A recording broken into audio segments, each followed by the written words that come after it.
نادي فنار بخشة. هحكي لكم قصة كده سريعة قديمة، أغلبية الجيل الموجود دلوقتي مش عارفها.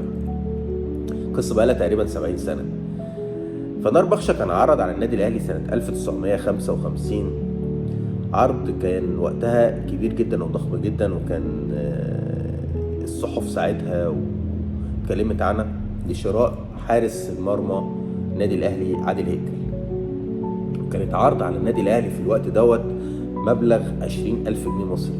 20,000 جنيه مصري دوت في الوقت الحالي بما يعادل تقريبا 50 مليون جنيه.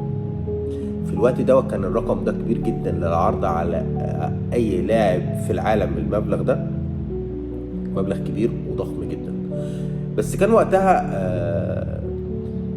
عادل هيكل كان يعني سنه تقريبا 22 سنة، وكان فارض نفسه على الساحة الرياضية بشكل بشع، وكان ما ينفعش النادي الأهلي يسيب لاعب بالمستوى ده في الوقت ده وقتها يعني.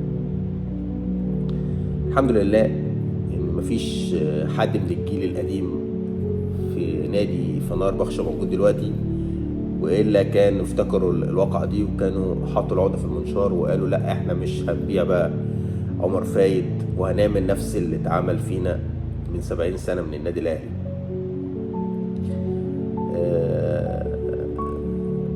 بإذن الله تتم الصفقة ونطلع نتكلم فيها مع إتمامها بإذن الله.